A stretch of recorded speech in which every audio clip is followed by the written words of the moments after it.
belajar dari rumah, aku udah mulai kebingungan cara ngajarinnya gimana gitu. Kadang memang kalau lagi situasi pandemi begini kan banyak penyesuaian baru ya. Jadi cara belajar anak juga baru, terus metodenya juga baru, terus udah gitu ditambah lagi kan kenaikan kelas gitu loh, bobotnya juga baru. Jadi memang kadang yang kayak kamu tuh juga nggak sedikit, banyak yang ngeluh kayak gitu memang. Cuma kan aku takut anak-anak tuh nanti kedepannya gimana, sulit gitu kan, prestasi pasti menurun gitu. Jadi aku sebagai orang tua tuh khawatir. Iya sih, wajar. Tapi memang kita harus juga punya kayak terobosan baru juga dengan situasi kayak gini juga. Satu, sebenarnya juga anak tuh jangan terlalu ditekan ya, di-push, karena dengan situasi pandemi begini sebenarnya dia juga udah tertekan. Satu, nggak bisa dia keluar ya kan, nggak bisa berinteraksi dengan teman-temannya. Sedangkan kayak kita dulu kecil aja kan, yang kita tunggu kalau ke sekolah itu sebenarnya kan main ya, bukan belajarnya gitu. Apalagi anak-anak SD kayak anak kita nih, kadang dia belum 100% serius gitu. Jadi memang kita harus juga mengerti gaya atau polanya anak-anak ini gitu loh. Terus kedua, buatlah metodologi baru yang untuk anak tuh mungkin gampang dimengerti gitu loh. Khususnya mungkin orang tua yang bisa mendampingi ya. Ini jadi sebenarnya saat pandemi begini memang sekarang orang tua tuh jadi guru juga. Jadi semuanya terpusatkan di orang tua. Ya memang guru juga ngajarin lewat mungkin Zoom atau online. Tapi memang sekarang guru udah nggak 100% lagi. Sekarang orang tua juga plus jadi guru sekarang gitu. Jadi memang orang tua juga harus punya metodologi untuk ngajar anak juga, gimana supaya anak ngerti juga diajar anak-anak, diajar orang tua gitu loh. Jadi jangan sampai nanti anak tuh stres, jadi menghindari stres pada anak gitu loh. Terus mungkin selanjutnya juga jangan lihat hasil lah sekarang. Kalau sekarang saya bilang apalagi kita banyak perubahan ya, jangan terlalu memikirkan hasil. Yang penting anak itu rajin, terus dia memang mengerjakan semua kewajibannya.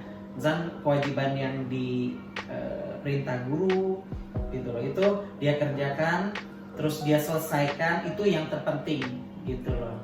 Kalau misalkan untuk hasil nanti dulu lah kalau untuk kayak begini. Kenapa? Sepengalaman kita kan juga, mungkin kita juga tahu lah ya, kadang teman-teman kita juga setiap orang tuh pasti punya prestasinya masing-masing lah. Nggak mungkin di satu akademik dia lemah, di semuanya dia lemah, itu nggak mungkin. Pasti ada yang menonjol di antara itu. Kita gali aja nanti yang menonjol di mananya. Banyak kok orang-orang Indonesia yang lebih berprestasi di bidangnya masing-masing. Kalau kita gali aja potensi anak-anak, terus bakat minatnya dia. Tapi kan sebagai orang tua kan kadang suka khawatir ya, orang tua tuh kadang pengennya A, B, C gitu. Tapi melihat situasi sekarang yang kurang mungkin kan, gimana caranya supaya orang tua tuh tetap bisa berpikiran positif, nggak stres dan lebih happy gitu. Wajar sih, sebenarnya orang tua juga saya rasa semua orang tua begitu gitu. Jadi apalagi kadang kita misalkan punya anak lebih dari satu, ya kan? Kadang satu itu kita jadi guru TK, kadang kita jadi guru SD, atau kalau ada kakaknya lagi jadi guru SMP. Jadi kan ini nggak gampang menyesuaikan. Kalau guru misalkan dia udah satu bidang studi atau satu kelas, mungkin kita lebih flat, lebih datar. Nah kalau ini kan dengan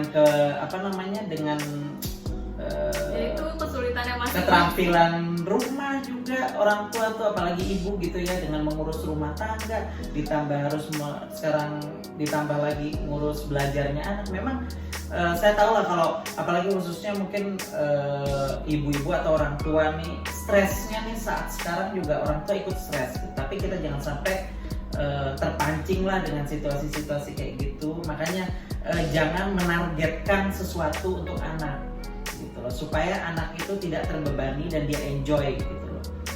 Insya Allah nanti kedepannya juga anak akan bisa berkembang kok. Yang penting dia tekun gitu loh, rajin belajar dan selalu mengerjakan semua kewajibannya gitu. Yang penting dia tanggung jawab dulu ya. Iya, harus tanggung jawab. Itu anak harus ditekankan untuk tanggung jawab pekerjaannya sendiri. Karena memang anak-anak generasi COVID ini memang anak-anak luar biasa. Anak-anak penuh dengan tantangan ya. Iya, gitu terus ya. penyesuaiannya juga harus cepat. Itu Dan orang tua jadi ikut belajar. Orang tua dituntut menjadi seseorang yang multi talent gitu kan, multi talented gitu. Jadi apapun harus bisa gitu. Iya. Minimal dia harus bisa mendampingi juga gitu kan. Iya, tapi nggak menutup kemungkinan kok dengan situasi kayak gini juga kita bisa menyesuaikan, terus bisa juga menyatu. Akhirnya nanti anak-anak tuh bisa mungkin lebih kreatif. Yang di rumah mungkin yang seneng gambar, yang seneng apa, kalau lagi mungkin waktunya lebih panjang mungkin bisa diarahkan ke minat bakatnya masing-masing. Jadi nanti jadi potensi-potensi baru dan mungkin bisa lebih berkembang di situ gitu loh. Buat sekarang sih mungkin aku harap semua orang tua di luar sana bisa punya kekuatan dan semangat lebih gitu ya untuk menghadapi situasi ini, menghadapi anak-anak mereka gitu kan. Iya, harus. Memang orang tua itu memang harus memberikan dorongan, jangan ditambah tekanan ya. Saya berharap gitu loh, semua orang tua sepemikiran gitu, bahwa anak itu ada masa-masanya dia tuh mungkin secara nggak langsung stres dengan keadaan kayak gini. Jangan tambah kita tekan lagi gitu loh. Ya kita juga menyadari memang sebagai orang tua juga mungkin banyak tekanan juga untuk memenuhi kewajiban kita ke dalam keluarga, ke dalam kerjaan. Tapi kan kita harus balik lagi kadang menyesuaikan keadaan kan gitu. Nah, anak jangan sampai terkena imbas dari stresnya orang tua. Itu yang utama.